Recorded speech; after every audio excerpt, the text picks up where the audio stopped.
Bom, primeiro, eu gostaria de agradecer, em nome da Câmara Italiana, a presença de todo mundo, né, nessa quarta-feira chuvosa, e agradecer também a Marina, né, a minha amiga Marina, por ter recebido, né, ter aceito esse convite, para tratar de um tema tão atual e interessante que provoca tantos debates, né?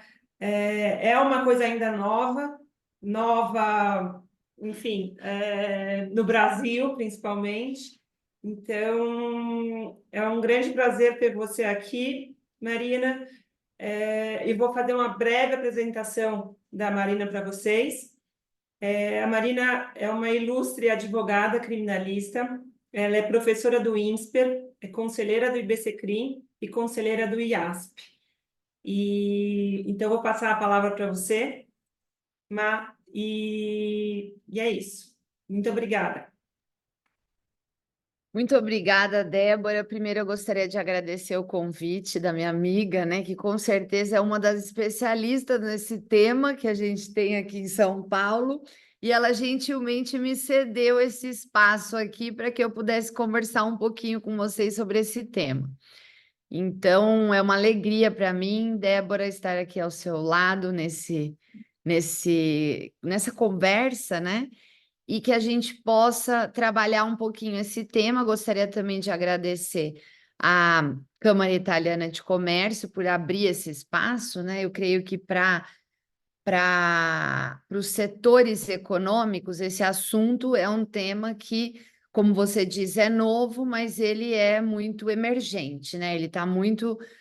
Toda hora a gente está pensando nele. Então, é muito legal que a gente possa trocar ideias sobre isso.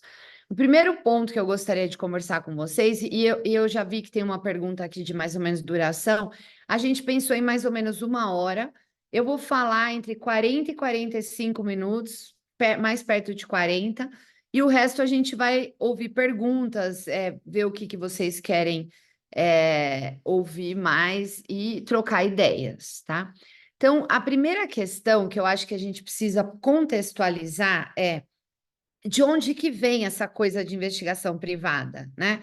Por que que tanto se fala disso agora? O que que a gente está falando? Por que que estamos falando sobre esse tema? Então é importante, e eu gostaria também de cumprimentar aqui, que eu estou vendo a Carolina Fonte, que está aqui, que também é uma querida amiga, muito obrigada por estar aqui assistindo, Luciano Marala, Fabiana Schalke, então muito obrigada pela presença de vocês todos. Por que que a gente está falando agora de investigação privada? O que que é investigação empresarial? O que que isso tem a ver com o que a gente faz no dia a dia? Por que que impacta o negócio? O que que tem a ver com a governança? Então, assim, primeira coisa, nós somos de um sistema que sempre teve a investigação institucionalizada. Nós não tínhamos e nunca tivemos a cultura de dizer assim: deixa eu ver o que aconteceu. Deixa eu fazer primeiro os meus apontamentos para depois eu entender o que. Não. A nossa cultura é uma cultura de institucionalização da investigação. Então, se a gente for pensar historicamente, até na literatura, a gente não tem um Sherlock Holmes no sistema continental. Por quê? Porque quem investiga é a polícia. Ninguém privado, investigador privado, ele não é parte da nossa estrutura que nós entendemos como lícita. Porque sempre a gente ouviu, e até hoje a gente ouve um pouco isso, gente, assim, meio na boca pequena. Alguém tem um investigador para falar para mim? Não, não precisa sussurrar. A gente pode investigar. Dá para fazer investigação lícita dentro do nosso sistema. Não é nossa cultura? Nunca foi. Então, o que nós estamos hoje vivenciando é uma mudança de cultura em relação à investigação. Nós tivemos tradicionalmente a investigação institucionalizada, então ela é feita por quem? Pela Polícia Judiciária. Quem investiga é a Polícia Judiciária. Então, nós, advogados, sempre falamos: gente, vamos fazer uma notícia crime para a gente levar na polícia para eles investigarem. Hoje, o que que a gente faz? Gente, vamos fazer uma notícia crime para levar o que a gente investigou. Porque quando a gente faz a notícia crime, nós já temos muita informação. É lógico que vai passar pela institucionalização, mas muita coisa já foi feita. Então, nós estamos em um período de mudança de cultura em relação à investigação. E isso é muito bom, isso é muito produtivo para o setor empresarial. Só que ele tem dois lados. Ele é produtivo para quem tem governança e se organiza. E ele é muito improdutivo para uma governança bagunçada. Porque aí eu faço muita confusão com a investigação privada e surgem coisas, surgem documentos que podem ser prejudiciais para o negócio.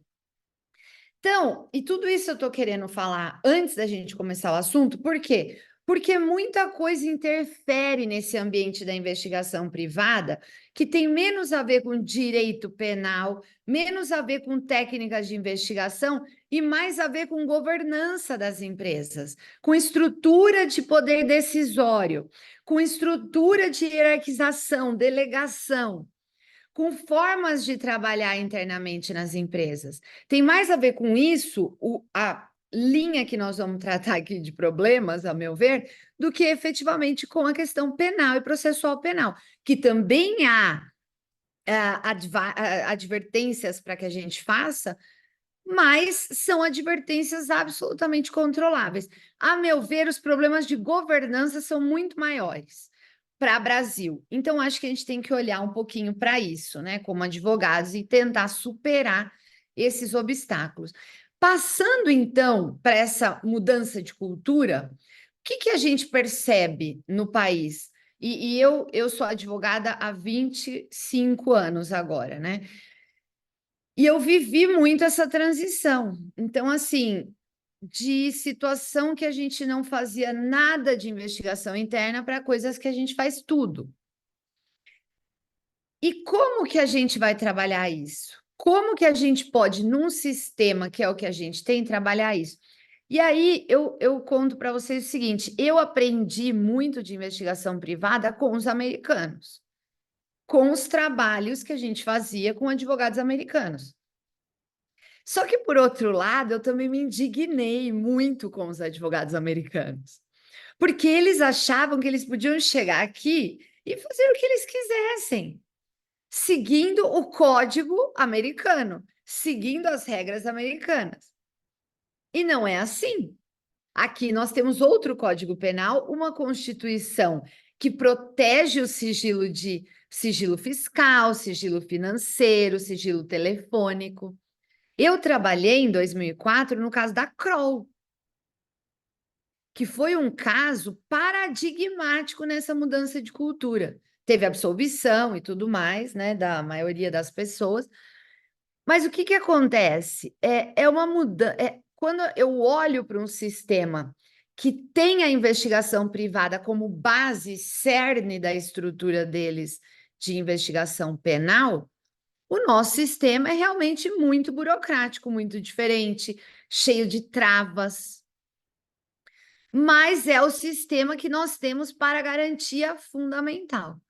E assim, eu, se puder escolher, e posso, porque eu estou aqui, eu fico com o meu Código de Processo Penal, que dá para fazer muita coisa, mas tem que cuidar, tem que olhar para as questões. Então, nesse período de transição, que não é de agora, né? Nós já estamos vivendo isso há um tempo, a gente tem uma acomodação da nossa legislação com parâmetros da legislação americana, principalmente, que autoriza muita coisa, muito mais abertura e muito mais. Eles já estão muito mais acostumados a essa questão da investigação privada. E aqui, sempre que eu falo de investigação, eu lembro. Eu gostava muito, eu não sou muito de seriado, mas eu gostava muito do seriado daquela advogada. Agora eu vou esquecer o nome dela. Mas ela tinha uma investigação, acho que é The Good Wife, não é? The Good Wife. E Essa ela tinha, mesmo. não é isso? E ela tinha uma investigadora privada, gente, que é a Kalinda. É Gente, eu maravilhosa, falava assim, eu quero uma Kalinda, sonhos. gente. Eu quero uma Kalinda nos meus casos. Porque ela investigava tudo, ela sabia tudo, ela olhava tudo, ela entendia, ela fazia conexões. Então, assim, são coisas que a gente vê nos seriados. E, de alguma forma, nós estamos transitando para uma situação que é uma situação de investigação privada muito mais recorrente. Mas a gente não pode fazer como a Kalinda, porque a Kalinda já estaria presa no Brasil há muito tempo. Nós precisamos entender que aqui há regras para investigação privada.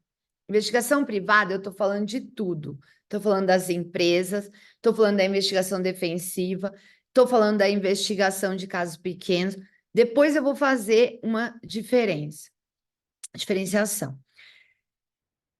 A gente tem que ouvir, no caso de investigação privada, a nossa estrutura constitucional de processo penal.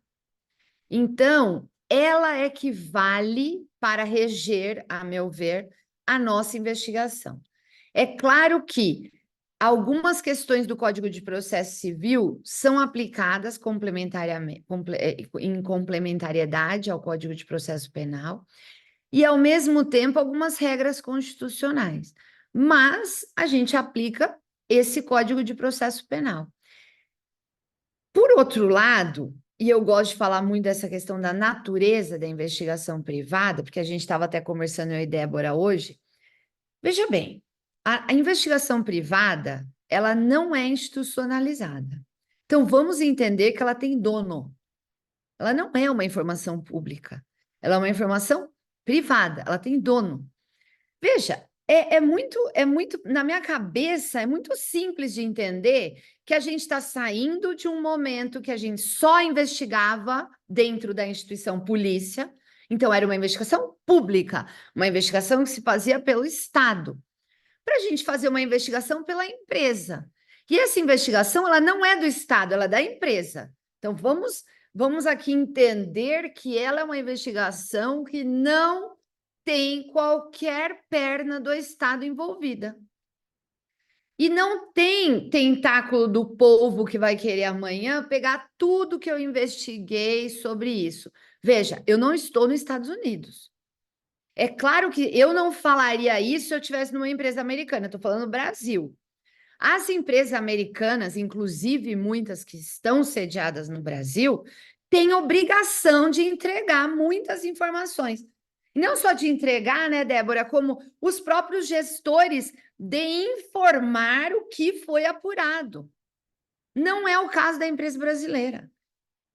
E eu falo, nós temos duas coisas que podem obrigar o gestor no Brasil. Uma é a Lei de Sociedades Anônimas. Então, ali eu tenho as obrigações dos gestores como um norte. E a segunda é lavagem de dinheiro. Operação suspeita, a empresa tem obrigação de informar.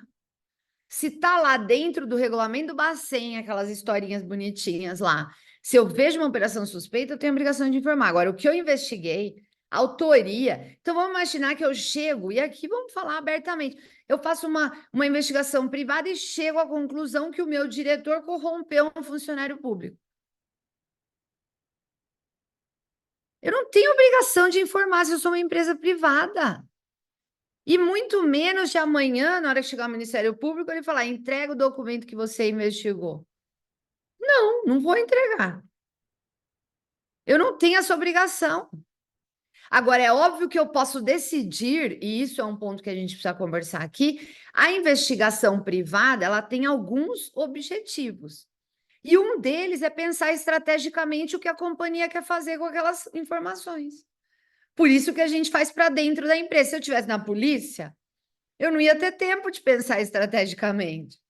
Eu faço interno, eu penso estrategicamente em relação ao meu negócio e sigo como eu tenho como melhor prática. Ah, Marina, mas você está querendo dizer que a gente vai passar a mão na cabeça de corromper? Gente, deixa eu falar assim, nós não somos da polícia. Eu sempre brinco, quem quiser ser delegado de polícia tem que prestar concurso e fazer lá a coisinha na academia. Aqui a gente tem que pensar como nós podemos construir as melhores práticas. Se eu tive um problema no futuro e isso for investigado, sabe o que é o mais importante para mim? E isso com base em pesquisa no mundo inteiro? Arrumar aonde aquele buraco estava, para que aquilo não aconteça de novo. Esse é o mais importante para mim quando eu falo de investigação privada e estrategicamente dentro da companhia. Para além de, vou firmar leniência, vou fazer uma autodenúncia, mas o que levou a essa conduta dentro da empresa? Entender essa prática e dentro de uma estrutura de compliance corrigir, porque é isso que vai ser importante para o futuro. Tanto é assim que nos países como Estados Unidos, Holanda e todos esses países, eles fazem muito em cima de monitoramento por muitos anos para melhorar as práticas. Então, a investigação privada, ela está nessa lógica também, que é a lógica de tirar debaixo do tapete o que aconteceu. Então, ela se une nesse ponto com compliance. E vamos seguir, nós estamos aqui nessa mudança de cultura, temos Código de Processo Penal, Constituição, mas é uma investigação minha, da minha empresa. Eu não tenho obrigação de informar nada. É claro que se eu tiver uma busca e apreensão na empresa, eles podem pegar o computador, pegar o relatório. Agora, o delegado de polícia virar para mim e falar: senhora, pode, por favor, entregar? Não, eu entrego o que eu quiser. Eu posso fazer, por exemplo, eu gosto de fazer isso, tá, gente? Eu posso fazer um relatório circunstanciado inicial, de 3 páginas, o que eu fiz, uma coisa simples, sem detalhe. Não preciso ter todas as informações ali. Agora, é claro que eu estou dizendo aqui, mas existem momentos difíceis dessa decisão, porque eu vou dar um exemplo. E o mercado financeiro? O mercado financeiro tem várias obrigações perante o Banco Central, principalmente fundos, outras atividades que são focadas especificamente em cuidar de dinheiro de terceiro, que essas atividades têm obrigações. E uma das obrigações pode ser ter que informar alguma situação que coloque em risco aquele negócio, porque, na verdade, é dinheiro de terceiro, desestabiliza o sistema, se aquele negócio não funcionar bem. Então, tem zonas que são mais difíceis de pensar se eu tenho ou não essa obrigação.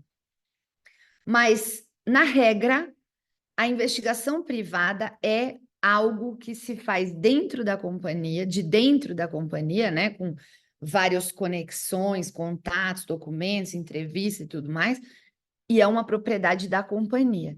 E nessa linha, eu já quero falar também de uma outra questão que é bem controversa, que é bom, então, eu vou chamar a pessoa para ser ouvida como supostamente é suspeita, e o advogado dela, ela vai ter direito. Eu sempre gosto de falar que tem direito ao advogado, gente, porque assim, o que impacta, né? Eu estou falando aqui de uma investigação privada, mas nós vamos falar lá na frente que essa investigação, a depender do que estrategicamente for decidido, ela vai passar para uma situação de institucional.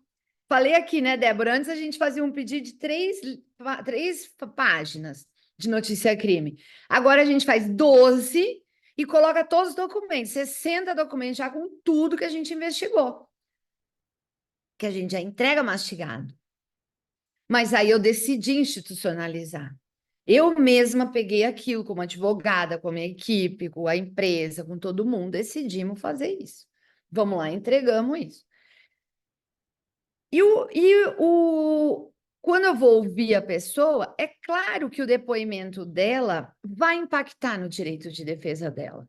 E eu entendo que a gente, como advogado, a gente tem que prezar pelo direito de defesa. Então, a pessoa tem que ter o direito de ter um advogado, ou se consultar com um advogado para entender o que está acontecendo. Então, eu sempre gosto de fazer essa possibilidade. Muitas vezes é uma coisa pequena, aí é mais difícil da coisa andar assim com um advogado externo. Mas a maioria das vezes que o caso pode ser um pouco mais danoso, eu gosto de dar oportunidade para a pessoa ter um advogado. Aí o advogado vem e fala assim: Ai, doutor, eu quero cópia. Não, não vai ter. Desculpa, esse procedimento é nosso. Você quer saber o que eu quero saber do seu cliente? Ok. Olha, eu tenho esse fato e esse fato que eu vou perguntar para ele. Agora, eu não tenho obrigação nenhuma, a meu ver, de entregar para ele as cópias do que eu tenho, muito menos de relatório, de depoimento de outras pessoas, porque o sujeito tem direito de mentir? Tem, mas se ele mentir e a outra pessoa falou a verdade, contou tudo, paciência, eu estou num ambiente privado, né? Como isso vai funcionar na esfera pública depois que isso vier à tona e eu quiser institucionalizar, é uma outra questão. Porque veja, gente, a prova tem que ser produzida e confirmada mediante contraditório num processo, quando eu estou falando de processo penal, né? Então, se o sujeito mentir ou falar uma outra versão e tiver uma testemunha que falou, paciência. Então, assim, a minha prática é: pediu cópia, eu às vezes entrego cópias de documentos esparsos, porque, por exemplo, às vezes, não sei se vocês concordam comigo, tem um documento que você quer saber daquela pessoa, é um e-mail, é uma coisa específica, é uma carta ou é um WhatsApp. E às vezes, se você não fala antes, a pessoa vai dizer: ah, não lembro, não sei, não, não, não, não. Então, de repente, se eu entender que vale a pena, eu falo: olha, tem um e-mail do dia tal que ela falou isso, mas cópia eu não entrego. E eu não gosto de entregar a cópia da investigação para ninguém. A cópia, a meu ver, o que é feito, o que é relatado, é da companhia, tem que ficar em sigilo absoluto. E mais, eu penso e falo muito isso para os clientes, é que no Brasil é difícil, o povo não gosta de sigilo, né? Ninguém faz sigilo de nada. Mas eu vejo que é muito relevante o sigilo. E segundo, o relatório disso tem que ir para 2, 3, 4, 5 pessoas, no máximo, o conselho. Não ficar espalhando isso para tudo que é gente. E às vezes, quando o conselho é muito grande, eu nem mando por e-mail, eu faço uma leitura na reunião de conselho, os principais pontos, e se a pessoa quiser, ela vem se interessar por mais detalhes, o conselheiro quiser saber. Porque, gente, esse negócio hoje, ele se espalha que nem foguete. Você manda por um WhatsApp um PDF, o sujeito manda para 60 mil pessoas no dia seguinte. E o negócio fica muito grande estrategicamente para a companhia, é ruim. Então, eu prefiro entender que investigação privada, ela tem que se cercar de um sigilo quase que sepulcral. E a gente precisa prezar por isso e colocar medo nas pessoas. Não é para falar. Não é para falar para ninguém. Isso aqui é sigiloso. Nós não vamos mandar, não vamos fazer, tá? Então, em relação ao à pessoa que é suspeita, o advogado pediu, eu entendo que é possível, pela legislação brasileira, mostrar o que eu quiser em relação a ele. E ele pode sentar lá e falar assim: não, não vou falar nada. E ainda pode mais, gente, ele pode mais. Ele pode, eu já fiz isso várias vezes, dizer o seguinte: amigo, eu não vou aí fazer entrevista nenhuma. Eu não quero ouvir o que você tem para me perguntar. Se você quiser, você que vai lá e instaura inquérito. Eu não vou. Então, isso é uma escolha da pessoa. Ela pode se consultar com alguém, entender. O que a gente não pode é achar que, porque isso pode um dia vir a ser institucionalizado, que ele já é institucionalizado hoje e é propriedade de outrem, porque não é. É propriedade da empresa. E a empresa ela pode pôr o sigilo que ela quiser.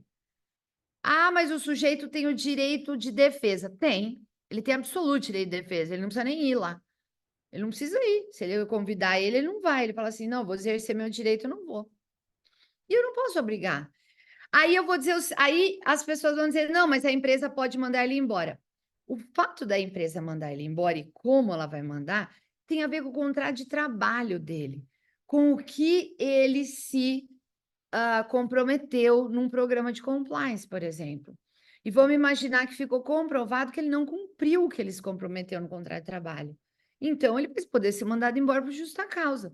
Não é porque ele não compareceu, né? É óbvio que a gente tem, por exemplo, na Lava Jato, né, a gente teve muita investigação interna, com auxílio absoluto dos gestores, dos 72 que fizeram delação, de tudo isso. Por quê? Porque ali tinha um interesse casado de delação com leniência, e aí a gente fez um bem bolado e todo mundo foi, falou. Então, foi um negócio costurado a suor e sangue, né? Então, o que a gente vê? É muito difícil costurar esses acordos de leniência e colaboração muito casados. Mas é possível. E dentro disso, a investigação interna pode ajudar. Porque aí eu pego o que eu tenho, chego para o cara e falo: olha, vamos conversar? Porque eu quero muito saber de você e eu tenho coisas que podem te prejudicar no criminal. Então, a gente pode fazer um acordo aqui, que para a empresa vai ser melhor, para você também. Então, assim, isso daí, gente, não é nenhum problema. Isso daí é uma coisa que você diz assim: estamos trabalhando para mudar lá na frente, não queremos mais que isso aconteça. Então, a gente vai olhar para isso, tá? Eu gosto muito de investigações privadas, sempre colocar um negocinho assim no relatório, que é um tópico, dizendo como implementar práticas que evitem essas questões que aconteceram. Eu sempre gosto de colocar esse tópico. Por quê? Porque a gente, na investigação privada, vou dar um exemplo. Você está falando de uma investigação que apura fornecedores, né? Contratação de fornecedores. Aí você vê que a empresa no setor de compras está super desorganizada, que a governança está ruim, que a gente tem muita coisa para melhorar. Então você coloca lá, fala: olha, a governança está ruim no setor de compras, tem pouca gente. Entrevistei fulano, fulano, fulano, eles falaram que estão sobrecarregados. Isso dá ensejo a um espaço para que os profissionais façam o que aconteceu aqui. Então, a investigação privada, ela também tem uma ideia de ajudar nas melhores práticas para o futuro. Então, isso é uma coisa que eu acho que a gente também pode trabalhar como advogados, né? A questão do direito de defesa é um ponto que eu ainda queria conversar com vocês, que é o seguinte: aonde que eu posso colocar o direito de defesa dentro da investigação privada? Como que eu posso, dos dois lados, né? Trabalhando como advogada de defesa de alguém ou ainda trabalhando com a empresa.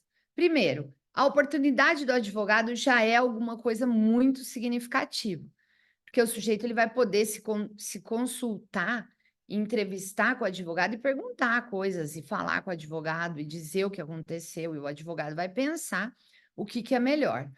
Na entrevista, eu sempre faço, se o advogado quiser perguntar ou ele quiser intervir, eu não tenho problema com isso. Pode falar, não tem problema nenhum. Aí, em relação à técnica de entrevista, né? Questão de gravar ou não as entrevistas, a gente, né? E o advogado às vezes quer gravar também, porque daí ele fala: bom, depois eu quero bater, se tem alguma edição, alguma coisa. Eu, assim, o que eu entendo e que eu prefiro, tá? Eu gosto de gravar, mas eu não gosto de gravar.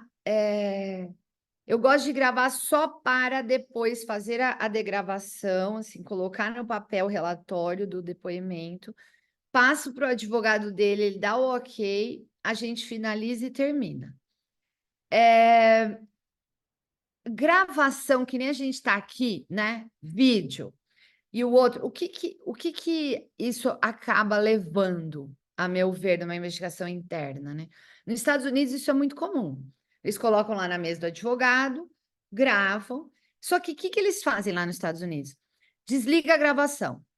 A pessoa pede para desligar, o advogado dela pede, desliga a gravação. Aí ela fala qualquer coisa. Então ela fala assim: olha, nesse ponto específico, eu quero. Combina, aí liga a gravação de novo. Aí continua a gravação. Nos Estados Unidos, isso é comum. Aqui, isso não é comum. E vão achar que na hora que você desligou, falou o que aconteceu, vão desconfiar. Então, eu não sou muito fã, gente. Pode ser que eu esteja um pouco antiga aí, talvez seja uma coisa de tecnologia. Eu não sou muito fã de entrevista gravada. Porque eu penso assim, ó, vê se vocês concordam comigo. Nós estamos fazendo uma investigação privada e quem vai ser o protagonista, quem vai fazer essa investigação? Os advogados e as pessoas da governança da empresa, os consultores que eles contratarem e tal. Quem está fazendo essa investigação são essas pessoas. Então, o depoimento vai ser dado, ela falou isso, isso, isso. Eu que vou assinar, porque eu vou dizer, foi eu que ouvi, ela assina junto comigo, né? Que aí, se ela tiver que institucionalizar isso, o juiz quiser saber o que ela falou, o juiz vai chamar ela lá para ouvir. Ele não vai simplesmente pegar aquele vídeo que estava ali e vai ouvir. Ele vai ouvir, mas vai ter que repetir essa prova, vai ter que institucionalizar. Então, o que eu vejo, assim, em relação à gravação, eu tenho muito cuidado. Eu já gravei algumas entrevistas feitas, mas eu tenho muito cuidado com essa coisa de gravação, porque ela pode mostrar, dar a entender coisas diferentes, ou até criar alguns problemas, porque na hora que você começa a gravar, a pessoa começa a falar umas coisas que não tem a ver efetivamente com aquilo, é uma outra coisa da empresa. Então, assim, eu gosto de fazer relatórios dos depoimentos. Então, eu pego, faço o relatório como advogada, fulano veio aqui, perguntamos tal coisa, põe todas as perguntas, e aí degrava o que ele respondeu. Se não estiver gravando, a gente tem alguém que está anotando e vai fazer essa verificação. É que hoje é muito difícil, né, gente? Você não usar toda a tecnologia que a gente tem, né? Então é muito mais fácil você pegar um gravador, gravar e depois fazer a degravação. Eu prefiro, né? Mas é óbvio que vídeo também é uma coisa muito utilizada. E aí, o advogado, se quiser intervir, vai intervir. Para mim, a defesa pode intervir no que ela quiser, mas ela não vai ter cópia e ela não vai usar como se ela estivesse dentro de uma instituição da polícia ou do processo. Ela vai estar dentro da empresa, que é um ambiente da empresa, um ambiente privado, né? E aí a gente pensa, tá bom, mas e aí como é que isso vai ser validado, né? E nesse ponto a gente avançou um pouco, porque a gente tem hoje uma possibilidade que é a questão da investigação defensiva, né, feita por advogados. Eu não gosto desse nome, tá, gente? Investigação defensiva me parece, sabe o quê? Regras do Detran. Direção defensiva, eu não gosto desse nome. Eu acho que, assim, a investigação privada, né, que é essa investigação que não é institucionalizada, ela pode ser feita para várias coisas. E uma das coisas é para a defesa. Então, assim, a defesa chega alguém lá no escritório e fala: Nossa, eu estou com esse problema, mas a pessoa foi lá e me acusou de tal coisa. E não é isso. Falei, tá, então vamos tentar investigar o que a gente tem, se é possível investigar, vamos pedir ofício. Hoje é possível fazer isso. Pela nossa regulamentação, eu posso, como advogada, pedir ofício e pedir que respondam alguma coisa, por exemplo, uma coisa muito comum, condomínio, prédio, câmeras que estão na rua, né, que a gente consegue ver, câmeras de restaurantes. Então, isso é uma coisa que eu consigo pedir como advogada, e não tem nenhum problema, porque o espaço é público e eu posso pedir. Posso pedir na defesa. Estou pensando em defender alguém. Mas quando eu estou pensando na empresa em abrir tudo o que aconteceu e colocar em cima da mesa o que aconteceu para entender, para ver quem era culpado e tudo mais, também é uma investigação privada. Ela não vai ser para a defesa, mas ela é para que a empresa tenha as informações e possa tomar uma decisão estratégica, né?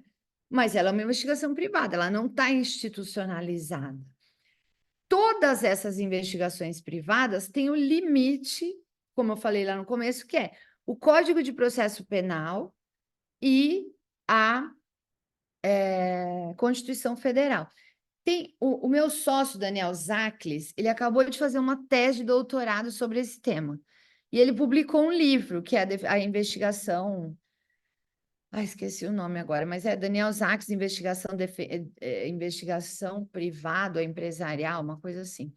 E ele discutiu muito algumas questões. O sigilo é uma delas que ele discutiu nesse trabalho.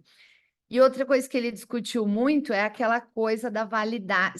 Se na investigação privada eu teria que fazer o warning para a pessoa que ela tem o direito de ficar calada, que ela não precisa fazer prova contra ela mesma.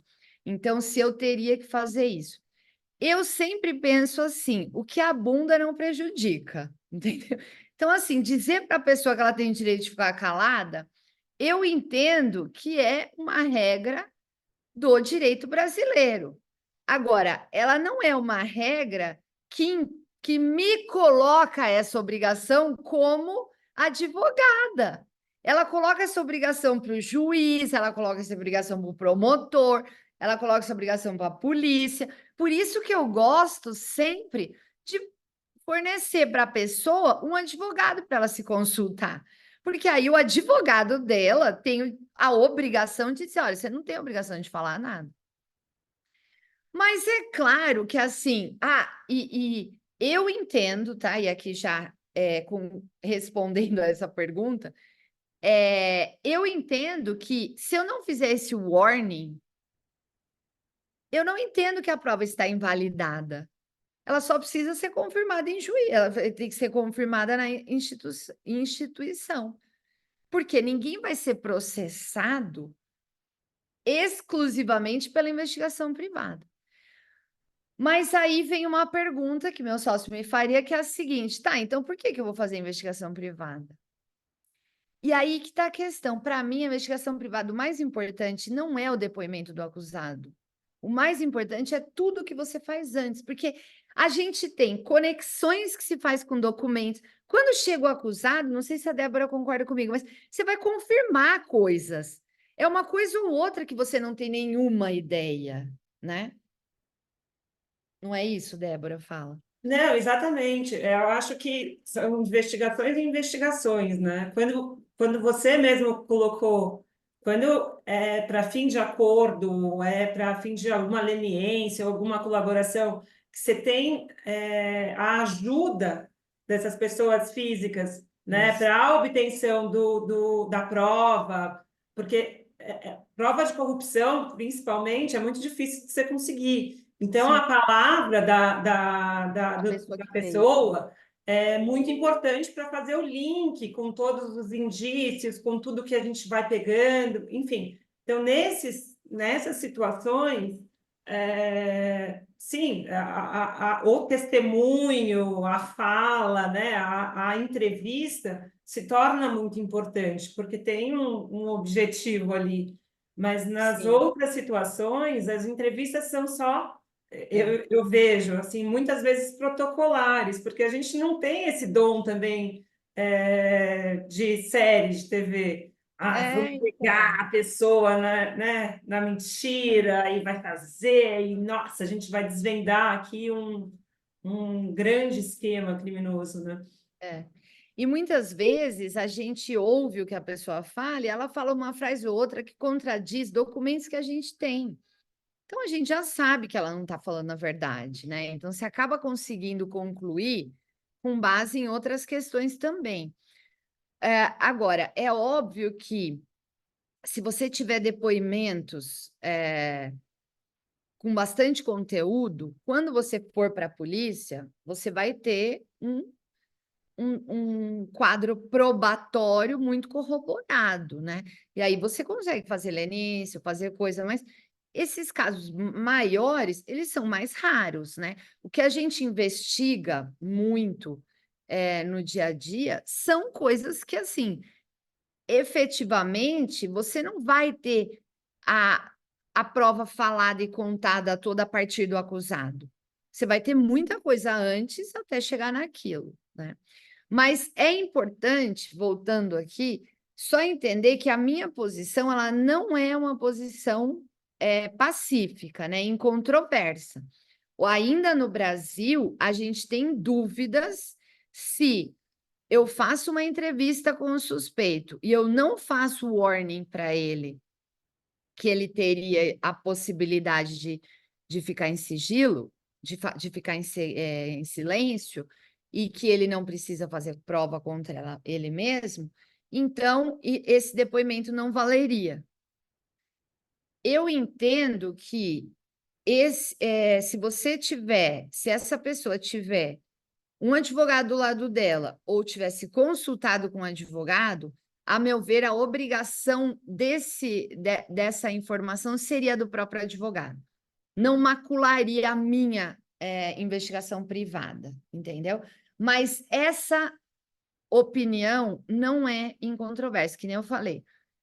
Tem pessoas que entendem, e acredito que Badaró entende diferente, tal. Então, assim, teria que fazer o warning no depoimento, tá? Então, isso é uma coisa que a gente vai ter que estudar e chegar numa conclusão, até para não invalidar os nossos atos, né? Como advogados e como pessoas que estão ali investigando, né? Eu não vejo, e aí quando a gente vai falar de validade dessa prova, né? Vou falar por fim disso. O que eu entendo? Se a gente seguir a Constituição Federal, essa prova vai ser válida. E o que significa seguir a Constituição Federal? Não quebrar sigilo fiscal sem decisão judicial, não quebrar sigilo não interceptar telefone sem decisão judicial e não quebrar sigilo bancário sem decisão judicial. E aí tem inúmeras histórias, né, gente? Porque vamos falar, você pega o computador do sujeito. E hoje em dia as pessoas, assim, nem só o computador e o telefone. Hoje é o telefone, né? O telefone em tudo. E assim, quando você chega para a empresa e fala, olha, deixa eu te explicar, você não vai olhar. Tipo, o telefone é seu, mas você não vai olhar. Porque a comunicação é dele. E este sigilo de comunicação, se você entrar nessa relação, você está interceptando. Você está praticando uma conduta ilícita. Você invalida a prova. E o que é mais difícil hoje, eu não sei se vocês concordam comigo, é segurar a galera, porque o pessoal quer ir na fúria do vou olhar tudo que está no computador, vou olhar tudo que está no e-mail. E acaba acontecendo de você ver uma coisa, ver outra, né? E daí você tem que pedir para o juiz, olha, quebra o sigilo daquele computador lá, porque eu preciso ver o que está lá dentro e tal.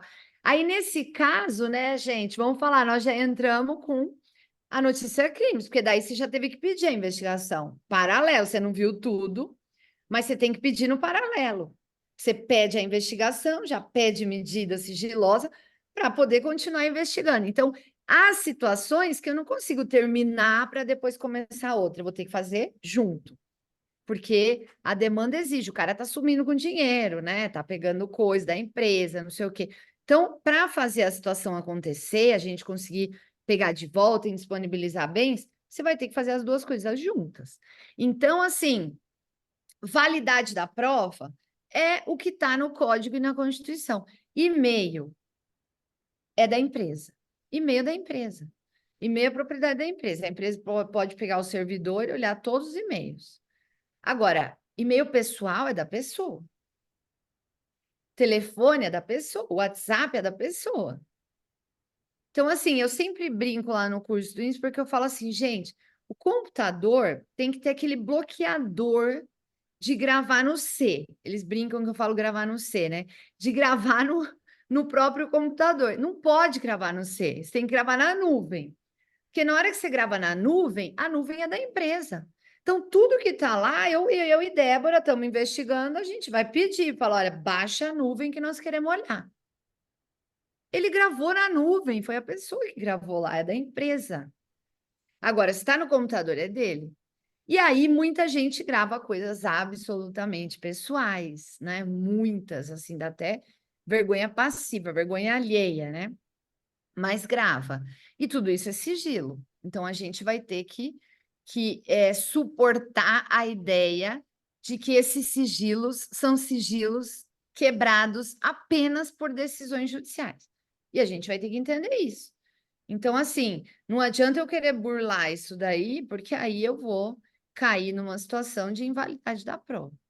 Então, eu vou ter um limite, e isso é uma coisa que vai ficar bem difícil nas nossas investigações, que é o limite do, principalmente eu vejo, não sei se vocês concordam, que é o limite das transações bancárias. O sigilo bancário é uma prova muito relevante em muitas fraudes, né? E a gente não tem acesso, a não ser judicialmente. Então, a gente acaba tendo que entrar com um inquérito, uma investigação, uma institucionalização da investigação para poder pedir isso daí.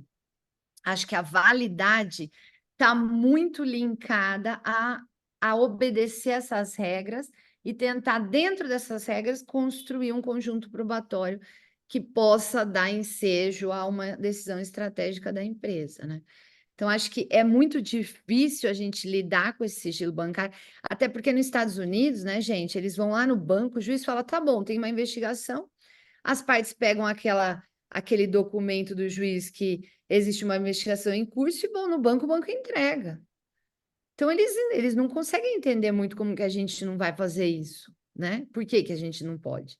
Então, Marina, o Luciano Totaro, ele perguntou, celular corporativo, como que funcionaria? Se é o é, celular é corporativo também, então essas então, conversas, essas trocas, não seria é, considerado da empresa? então, eu entendo que não, tá? É a Luciana, né, que perguntou? Luciano, é o Luciano. Luciana. Luciana, eu entendo que não. O celular, ele é diferente do e-mail, porque o celular é uma comunicação telefônica.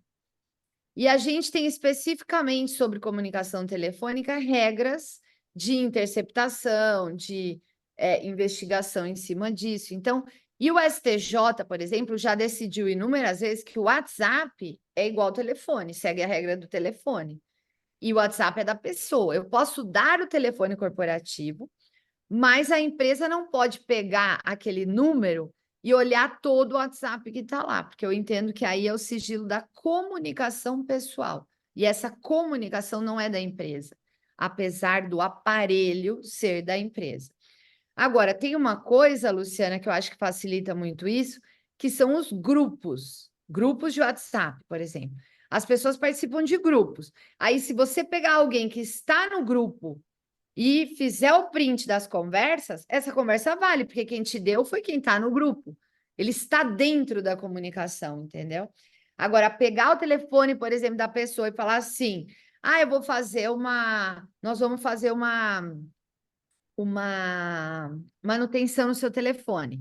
Empresta aqui. Aí pega o telefone da pessoa, pluga lá e baixa tudo que está no telefone da pessoa. Eu entendo que essa prova não vale. Essa prova não vale, a meu ver. Aí, só deixa eu fazer uma diferenciação disso. Essa prova não vale, mas ela pode ter coisas que valem aí no meio, sabe, Luciana? Sim, por exemplo, não vale a conta do banco, não vale o WhatsApp, não vale fotografias pessoais, tudo isso não vale. Mas pode ter, por exemplo, rede social aberta. Aí vale, entendeu?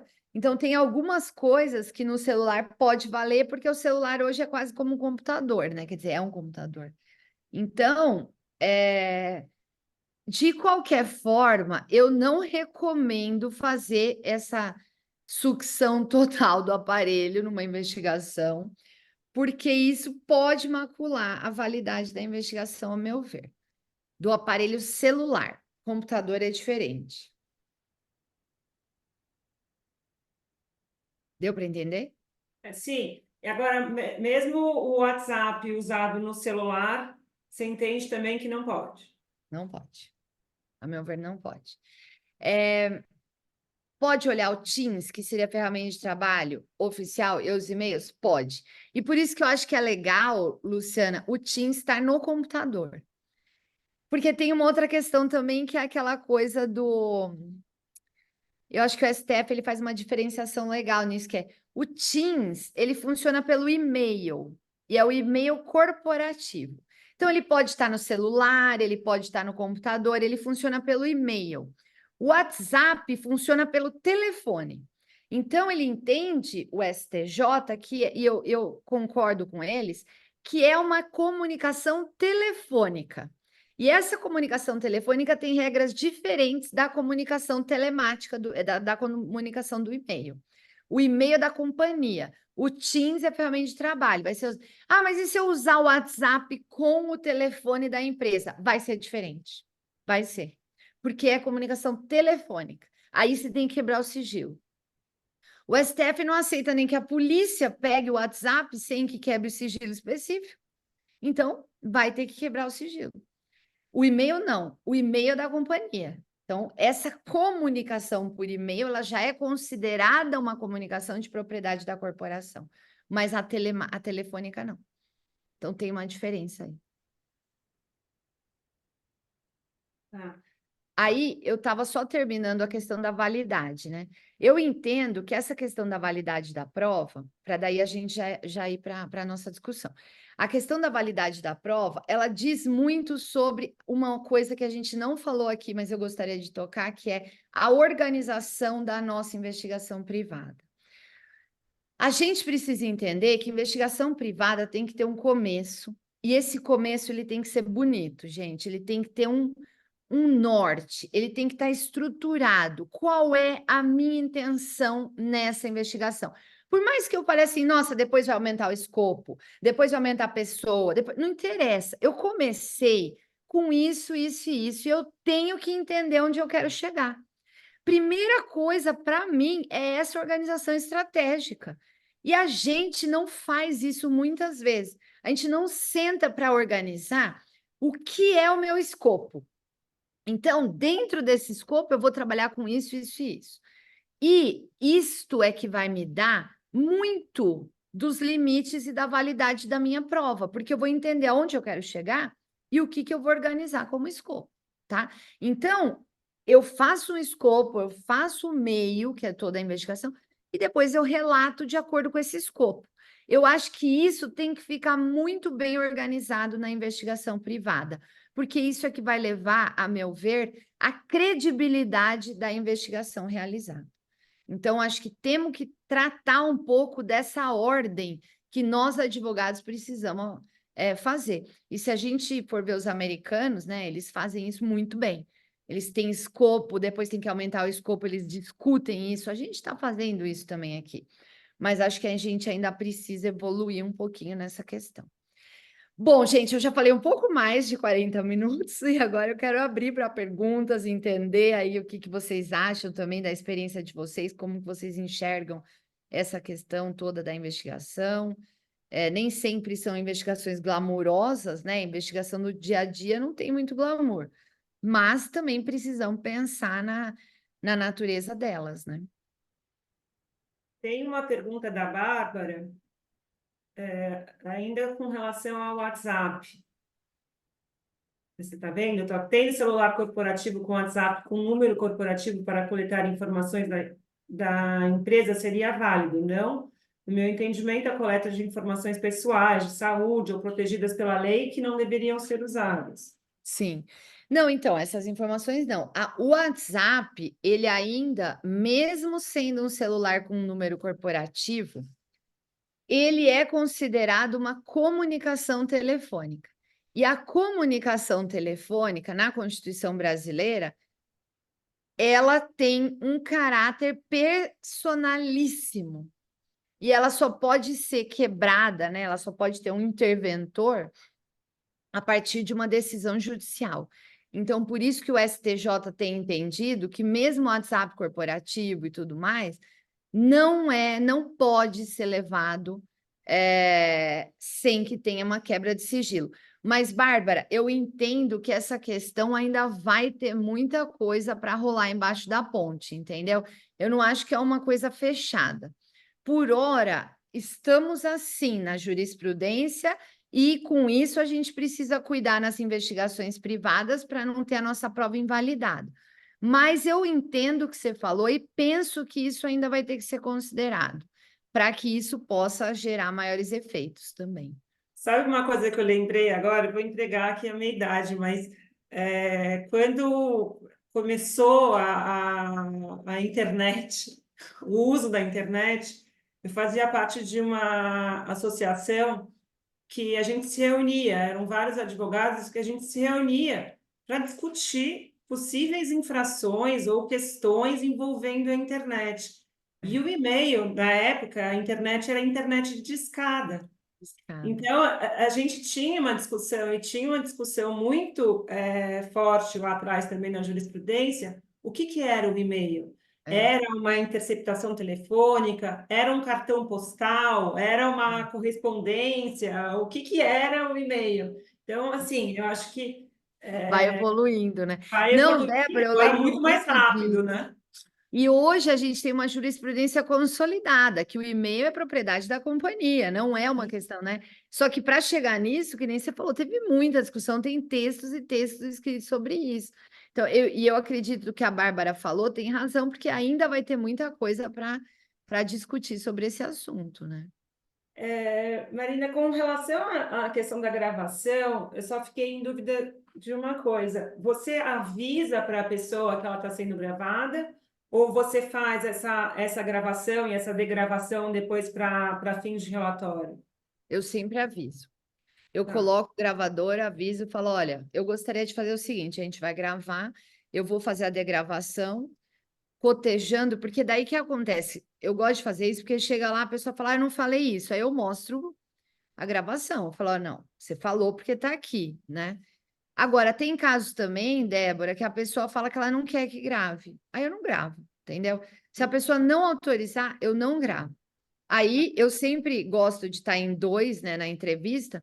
Então, se a pessoa não autorizar, a outra pessoa que estiver comigo vai taquigrafar, tipo, coloca tudo lá e E eu sei que você trouxe já a questão do advogado da defesa pedindo cópia, né, do relatório, pedindo cópia do depoimento, pedindo cópia da documentação. E como que você lida com o Ministério Público, por exemplo, pedindo cópia de todas as entrevistas, de todo o relatório que foi feito dentro da companhia? é. Então, tem alguns pontos, né? Então, até a gente estava falando disso um pouco hoje, né? Tem a questão do Ministério Público que trata dos direitos difusos, que é diferente do Ministério Público que vai fazer a investigação. Porque o que trata de direitos difusos, ele tem um poder fiscalizatório. Então, ele vai querer pegar, porque ele quer falar, por exemplo, dos direitos do trabalhador, ele quer falar dos direitos ambientais, dos danos ambientais, né? O que que eu entendo? A gente não tem obrigação nenhuma de entregar. Mas pode ser, Débora, que eu esteja numa situação, eu preciso firmar um TAC, por exemplo, em Uhum. determinada situação. Aí eu sento na mesa com o Ministério Público e falo: bom, então vamos conversar. Se eu vou entregar essa informação, eu vou ter essa vantagem, eu vou ter uma cláusula no TAC que vai dizer isso, entendeu? Eu acho que assim, eu não tenho obrigação de entregar, mas eu posso usar essa informação estrategicamente para a companhia. Se for para firmar um acordo, ou se for efetivamente para dizer, olha, eu tenho essas e essas fragilidades, mas eu estou fazendo isso, então vamos colocar no acordo, que daí eu não vou ser punido, entendeu? Então, eu acho que a investigação privada pode ajudar com isso também, porque ela pode ser uma barganha nesse momento. Agora, eu não vejo obrigação do Ministério Público de Direitos Difusos, eles vão fazer uma pressão um pouco mais forte. Ambiental, trabalho, habitação, criança e adolescente, eles vão querer fazer uma coisa um pouco mais pressionada e dizer que eles têm esse poder fiscalizatório, que eles poderiam até entrar na empresa e fiscalizar. Mas não, você pode entrar e fiscalizar o que você quiser, mas não pegar meu documento. Então, é bem diferente. Se você quiser ir lá fiscalizar minha fazenda, pode ir. Mas você não, para pegar o meu computador com os meus documentos, você tem que pedir para o juiz uma busca e apreensão. E aí já é outra coisa. Então, lógico que a gente não quer chegar nesse limite, mas eu sempre acho que a gente tem que usar essa informação como uma barganha com o Ministério Público, entendeu? Falar, a gente está fazendo, mas o senhor também precisa ajudar a gente, entendeu? O que que você está querendo e coisa. Então, acho que dá para uma barganha no sentido positivo, né? De uma negociação com o Ministério Público. E você vê a possibilidade em algumas situações, produzir um documento específico para aquela solicitação? Por Ah, exemplo, eu eu fiz um vejo. relatório, investiguei um monte de coisa, Isso, enfim, o é. Ministério Público quer saber uma coisa, enfim, de repente fazer essa. Não vejo problema. E assim, eu não vejo isso como uma fraude. Não vejo isso como. Não existe uma obrigação no Brasil de fazer isso e depois entregar tudo. Eu posso entregar o que eu quiser. Uhum, E o que eles quiserem investigar, eles vão investigar. Então, hoje nós temos essa. Pode ser que a lei mude, não sei. Mas hoje a lei é essa. Então, assim, o Ministério Público ele pode querer me coagir a entregar, mas eu não sou obrigada. E eu posso construir um documento, sim, com informações parciais. Eu não tenho obrigação de informar a informação completa. é joia. Eu acho que Acho tem. que é, mas o tema é instigante, né, gente? É muito legal, né? Aqui eles me perguntaram do livro. Eu não vou fazer propaganda, mas já fazendo, que a Carol já colocou aqui. O meu sócio, Bruno, ele acabou de fazer uma tese de doutorado só sobre isso. A Carol colocou aqui investigação interna corporativa, reflexos no processo penal. Ele acabou de publicar pela Revista dos Tribunais. E lá ele discute todas essas questões que a gente está falando, toda a parte de governança e tal, com muito até. Ele estudou para o doutorado, né? Muito mais propriedade até que eu aqui. Eu estou falando mais também numa perspectiva prática, né? Do que eu trabalho, o que a gente faz, porque eu acho que é um pouco isso que a gente também precisa discutir, né? E a gente tem uma última pergunta, que eu acho que a gente já passou no nosso tempo, mas do Luca, acabou de mandar sobre o whistleblower.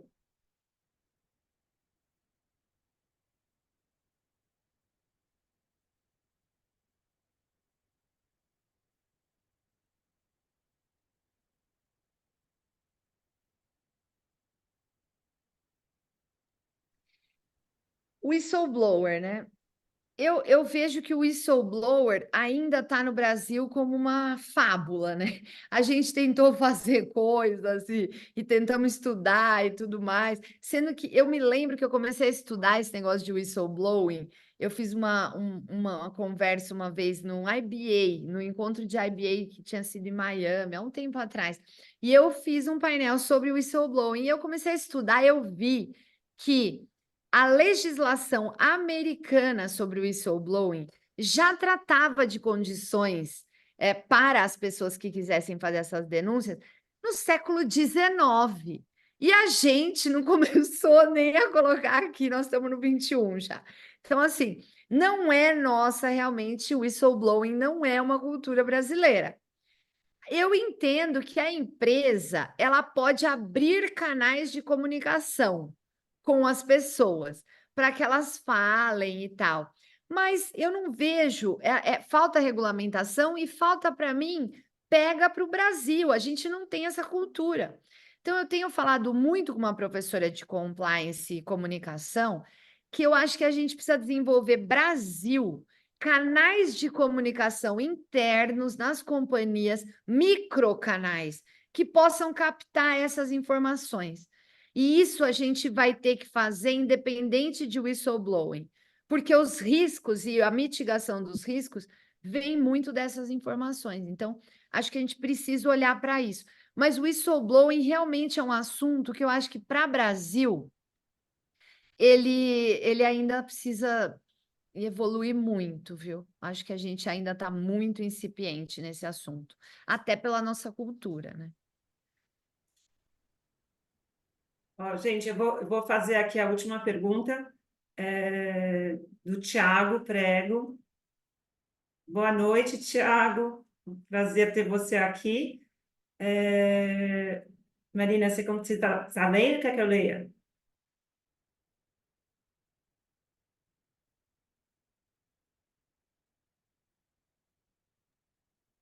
Muito bom, Tiago. Eu não vejo preocupação, tá? Eu não vejo. Eu acho que assim, tem uma questão que a gente soube do processo trabalhista e agora a gente vai fazer. Ok, a gente soube e nós vamos investigar agora.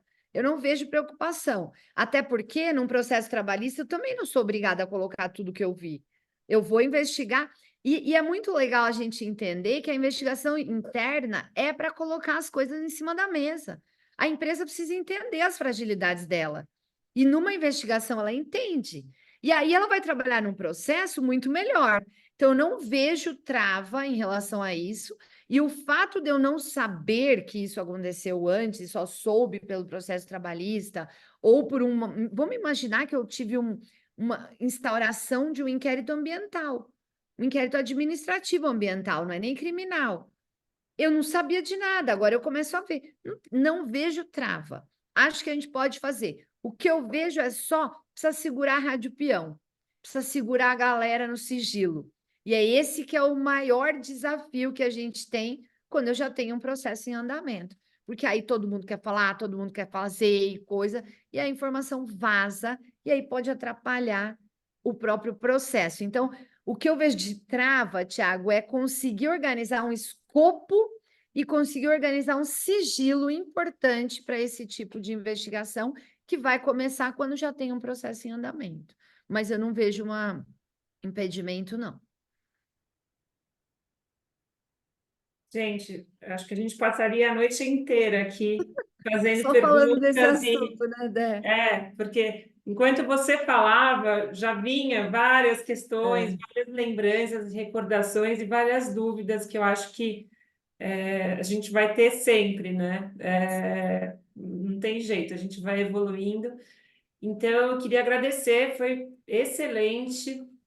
Agradecer de novo todos os participantes e agradecer a sua brilhante exposição, Imagina, muito muito obrigada. Eu clara. fiquei muito feliz de estar aqui, Débora, pelo convite e todo mundo que está aqui participando. Acho que a gente tem que criar esses fóruns de reflexão para a gente poder melhorar sempre. Muito obrigada, viu, gente? Uma boa noite para vocês. Boa noite, obrigada. Tchau.